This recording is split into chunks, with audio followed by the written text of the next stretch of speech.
Ngayon po ay kayo din ay naakusahan na nasa likod ng 140, almost 130. Yung report po na lumabas sa politiko. Sino nga yung nag-aaksa? Yung media? Sa politiko po na merong Sino nga? report. Sino nga? Sir, Sino nga? yung mga media reports nga. No, who are they quoting? It's difficult to answer because you're not quoting anyone. So, Sino sinasagot ko? doon sa official documents po na nakuha from the GAA. Sino nga sinasagot ko? Sagutin ko. Sabi nila nung una, 9 billion daw yung sa Sorsogon, 12 billion daw yung sa Bulacan, sunod sinabi 142 billion, sunod binura nila yon, ginawang 150 billion. Alin ba talaga ang sasagutin ko ron? Pangalawa, nung una ang sinabi, ako lang, sunod sinama si Senator Villanueva, sunod buong Senado na raw yun. Bibigyan ko kayo ng kabuuang sagot. Ang kabuuang panukalang amendment kaugnay sa 2025 budget ay umaabot sa humigit kumulang 600 bilyon. Ang nilipat-lipat, tinanggal, dinagdag.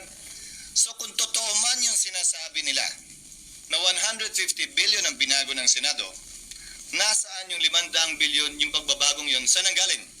At bakit nila pinagtutuunan ng pansin yung mas maliit, hindi yung mas malaki? Sunod, nabalita na sa akin yan. Nagagamitin laban sa akin yan kaugnay sa isang demolition job, kaugnay sa napipintong halalan ng Senate President. Pero sinasagot pa rin kita ngayon, bagaman tapos na ang halalang yun. Kung iimbestigahan yan, dapat imbestigahan lamang, nagsalita na Executive Secretary. Imbestigahan daw hindi lamang yung sa panahon ni Pangulong Marcos, pero yung mga nagdaang administrasyon din. Dahil kung ano man ang kapalpakan, kaugnay ng flood control, hindi lamang itong taong to, kung hindi mga nagdaang taon.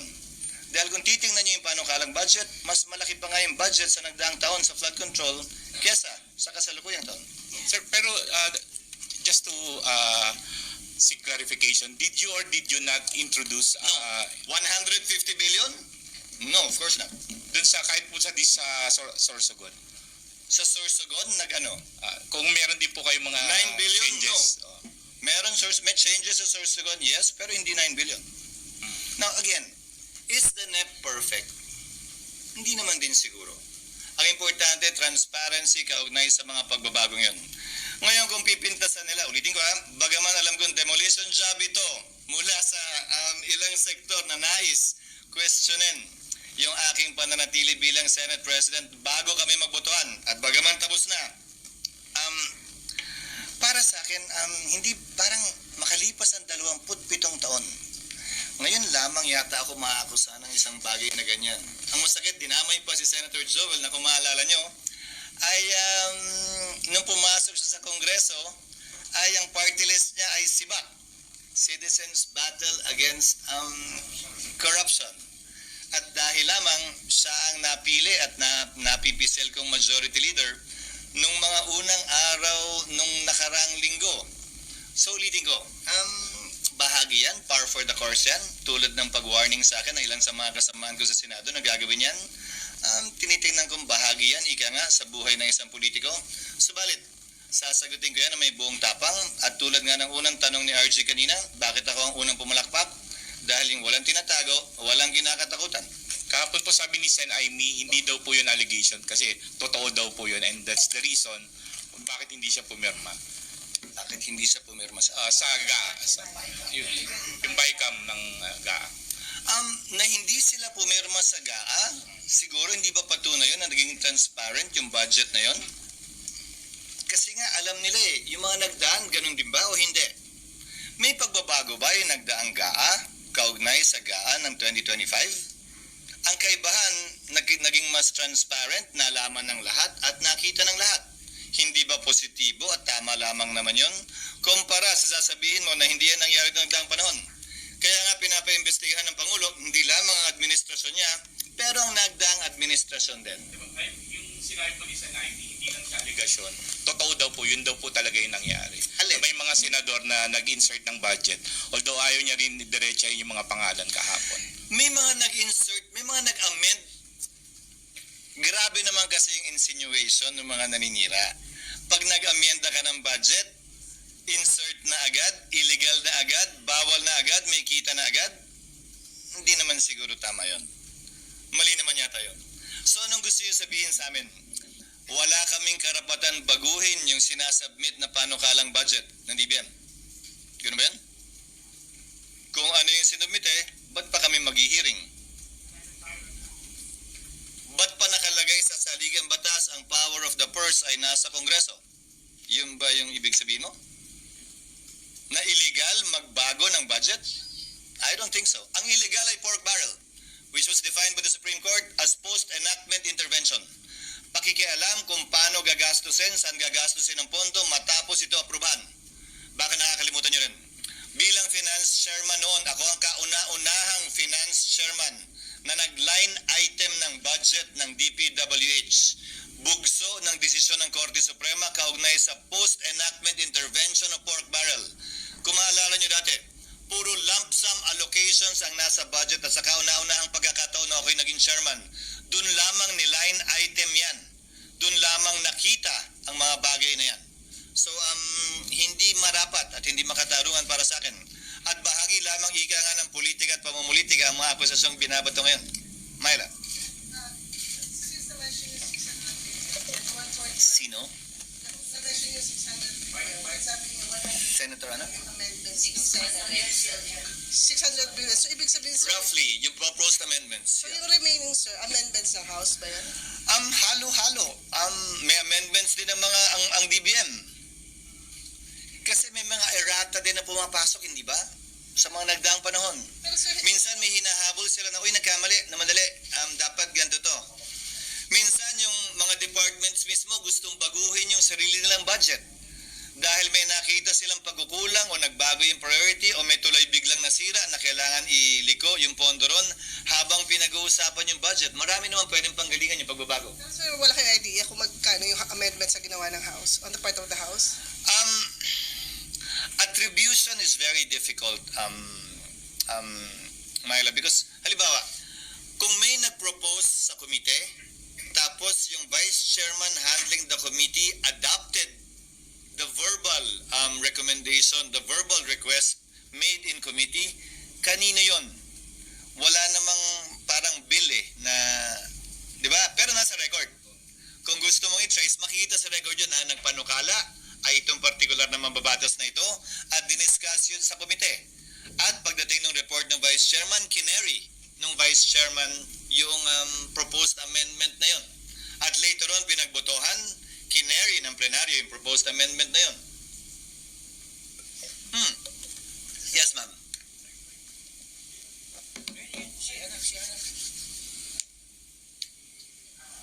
Sir, related din po sa budget insertions. Itatanong ko lang po, another Politico report also Parang surfaced. favorite niyo yun ngayon. It's a CCTV footage po showing na bumisita po kayo sa Batasang Pambansa toward the office of House Speaker Martin Romualdez. Sa kasagsagan daw po ito nung usapan sa national budget. May we know, sir, kung ano po yung purpose nung... Malamang galing din sa kanila yan dahil ang paninira na-trace naming paninira laban sa amin ay nanggagaling din sa Kamara.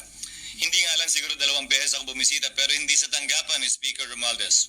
Sa tanggapan kung saan, sa opisina kung saan isinasagawa ang BICAM na pinag-usapan din naman nung nag-bicameral conference committee meeting kami para tiyakin na ayos yung trabaho ng staff, para tiyakin na nagpapatuloy ng walang problema. Again, these are insinuations that you are merely carrying coming from those who want to politicize that particular instance. Pag hindi naman namin ginawa yung trabaho namin, the issue din. But what are they insinuating? Tapos, sir, follow up. I'm asking, what are you insinuating? What are they insinuating na nagpunta ron? So, bawal na rin magpunta at gawin ang trabaho bilang BICAM member? Bawal bilang Senate President tingnan kung ayos yung staff na gumagawa ng BICAM? May insinuation agad na mali? Hindi naman siguro tama yun. And that you make sure though, that you make sure na yung mga changes as you propose, mapapasok. Again, that is an allegation wrought with malice. At ulitin ko, sino yung nagsabi? Kayo naman, panay ang pasagot nyo sa akin sa mga anonymous report na naman. Report nino. Saan niya kinuha yung report? At sino nagsabi? No, answer me. Sino? No. Sino nga yung kinokode ng report? Hindi naman pwedeng wala, di ba? Again, this is clearly a PR job.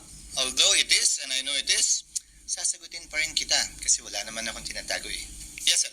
Sir, ano yung mga changes or reforms na implement ninyo pagdating sa approval ng budget para maiwasan itong mga ganitong controversies? At malabo ba yung gusto ni Presidente na halos wala na kayong baguhin doon sa budget? Hindi naman nga pwedeng walang baguhin. Again, Congress has the power of the purse. No NEP is perfect. But as long as it is based on discussions made openly with transparency and accountability, wala ako nakikitang problema. Again, gaya ng sinabi ko kanina, two heads are always better than one. Hindi naman alam ng lahat ng executive department officials ang problema ng bansa. Kaya nga, minabuti ng mga nagsulat ng saligang batas na dadaan yan sa prosesong ito, kung saan makukuha ang input ng mga mambabatas, partikular mga kongresista, dahil sila ang directly elected representatives of the people. Pagdating sa BICAM, paano mas magiging transparent? Kasi doon lagi sinasabing nangyayari yung mga ganong hocus-pocus or mga insertions sa BICAM. Again, when I was the Finance Committee Chair, binuksan namin yung BICAM. Wala namang nagpuntang media. In-announce nung nakaraan din. Ang nangyayari kasi sa BICAM, more often than not, is just the secretarial staff that's meeting. Nag-o-compute yung mga yan. Ito yung version ng Senate, ito yung version ng House. Saan yung kinuha, saan kinuha. Halos wala namang, it's basically computation of those who are good in the budget. Kahit noon ang BICAM palagi nasa PCA. Sino ba yung matagal na rito? Di ba? Sa PCA, lately ginawang sa House, pero PCA madalas. I think nung time ko, PCA pa din. SP Na wala namang... Hindi yung actual BICAM. Hindi yung meeting. Yung actual BICAM na puro mga laptop na ang gamit nila, sa PCA usually yun. Hindi yung meeting lang.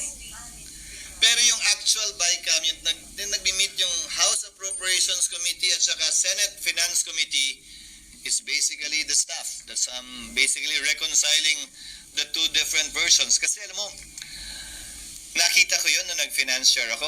Ang Senate may dadagdagan na item, pero iba, may pagkukunan siyempre yun. Zero-sum game eh. Ang House may dinagdag at iba rin yung pinagkunan.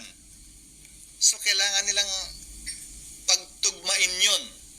And it's actually a more of a secretarial mathematical job of reconciling the two versions. Tapos pag nangyari yun, ipepresenta na yun sa respective chairperson para aprubahan yung ni-reconcile nilang version. Sir, para maiwasan yung mga insinuation, mga doon, pwede ba na ilabas na lang ng Finance Committee Chairman yung listahan ng mga amendments sa bawat senator? Like, kung halimbawa kayo, nagpalagay kayo ng so-and-so amount, with the total amount, para kita ng lahat. Ginawa ko din yun nung Finance Committee Chairman ako. Papanukala ko rin kay Senator Win ngayon na Finance Committee Chairman na gawin yun. Pero nagawa na rin dati yan na pinanukalang amendment na bawat isa ay ginawang open. Kaya nga mas gusto ko, di ba, lahat pinagdedebatihan sa plenaryo imbis na sa caucus. Tsaka, Ano yun? dapat live stream. Gagawin yan, sir? Kaya this time? Again, I will suggest that to Senator Win. That will most likely be discussed in the majority caucus in response to the President's call as well. Sir, pwede pa yung... Pero hindi naman po pwede na walang babaguhin at hindi pwedeng baguhin yun na nakaukit sa bato. Tingin ko hindi mangyayari yan dahil that will be depende. Ulitin ko, tama ba lahat na ipapanukala nila? Bigyan ko tayo ng halimbawa. Biglang nagbago ang isip ng executive sa 2025 budget at nagsabing dagdagan natin yung combat pay ng ating mga sundalo. Sa halagang, kung hindi ako nagkakamali, 15 ba o 18 bilyon.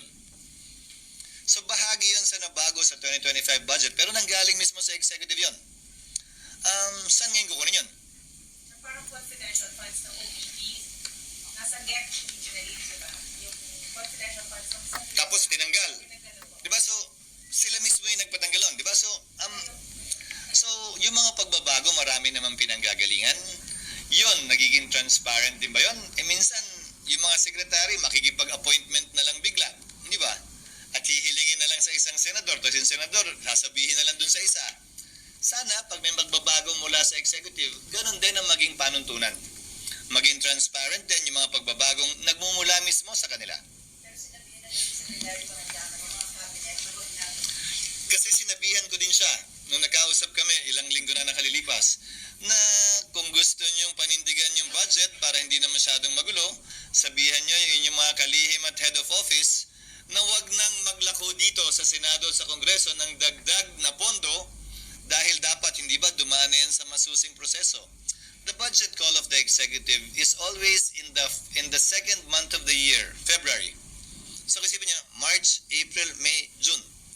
4 na buwan yan na duman dapat sa butas ng karayom bago isumite ng presidente pag-deliver niya ng SONA, ang NEP ng executive branch. So sana wala na masyado ring pressure o mga request mula sa executive branch din. Make it public, sir, pag may cabinet members na humihirit ng additional. Same, sabi ko nga dapat pareho ang panuntunan. So yung BICAM, pwede ba yun naka-livestream katulad nung kapag may budget hearing? Kasi pag BICAM naman, pinapatawag lang yung media kapag nag-opening. Tapos pag nagkamayan sa dulo. Pero yung pinapaalis kami sa kwarto kapag nagsimula na talaga yung totoong meeting among the panel members. Kasi nga, ang karanasan ko, nung finance chairman ako, ang karanasan ko ay it's basically a reconciliation of the different items na tinanggalan at tinagdagan ng magkabilang panel. Tapos, pagpapasahan yon ng tinatawag nilang small committee ng both houses, di ba? So, kung may gagawin transparent, dapat gawin transparent yung pagpupulong na yon ng mini o ng big BICAM-an. Pero yung actual act of reconciling, yun ang mas matagal eh. Siguro mga 2 linggo yun eh. Nahahanapin nila saan kinuha ng house to, saan binawas to, kukumpara mo sa NEP, kukumpara mo sa GAB. That is the more tedious job being done by the Secretariat na mabigat actually pagdating sa BICAM. Sir, na-mention nyo si Senator Win na magiging Committee on Finance. So, obviously, may mga distribution na ng committee chairmanship. Formality na lang yung sa plenary. So, pwede namang malaman sino yung hahawak ng mga major committees. Nabasa na kahapon si Senator Joel Villanueva, ibang komite, ang tabayanan na lamang natin ang pagbabasa din sa plenaryo. Again, hindi naman namin tinatago, matatago ito eh. Kaya lang, ayoko rin pangunahan yung aktual na pagbasa sa plenaryo. Gagawin namin yan ngayon at hanggang bukas siguro, baka mag-extend pa hanggang sa darating na Lunes at Martes. But we expect to be able to organize the Senate by next week insofar as naming the chairman and members of all the committees, including the commission on appointments on the part of the Senate and the Senate Electoral Tribunal. Pero may bibigay dun sa 5 minority, sir. Minority senators. Yes, except for the minority leader, which by tradition does not have a committee because he's automatically a member of all committees. Ano po yung mga committee na i-offer sa minority? Again, ayokong pangunahan hanggat hindi nababasa sa plenaryo. Dahil babasahin din naman sa plenaryo yun. Even the committees to be given to the members of the minority will be decided upon by the plenary. Yung Blue Ribbon, sir, kay Marcoleta nga, sir. Yun ang direksyon. Pero babasahin din yan siguro bukas o makalawa. Justice Committee, kanino, sir? Sally, hello? Ginagawa mo na ako, utu-utu niyan. Sir, clarify lang. Ano? Ang ganda nito Sir, clarify lang. So, dun sa mga in-insert yung under... nandun ka pa? Isa lang, sir. Sa mga insertion ng budget, wala talaga kayong ibinulsa or meron? Wala. Kaya nga, gaya ng sinabi, gaya nga ng unang tanong kanina, ayan na naman kayo, tatanayin niyo ako ng ganyan tanong, tapos i-quote niyo ako ng base sa tanong ninyo. I think that's an unfair thing to do, quite frankly. If I have never had, no single case has ever been filed against me in my 27 years in government. Not only as a member of Congress, not only as a member of the Senate, but also even as a governor of our province where we implemented projects. Now, to answer your questions directly with respect to that, sorry ha, huling nagbaha ng matindi sa lalawigan ng Sorsogon, sisang pa, taong 1987. So, excuse me, nagbabaha man sa amin, nakita namin yung dahilan, masyado nang mababaw yung ilog, so dinredging namin, hindi flood control, at no expense to government, gamit lamang equipment ng probinsya, na wala din agad yung baha na naranasan namin kapag ka malakas ang buhos ng ulan nung nagdaang Oktubre. Sir, hindi na bang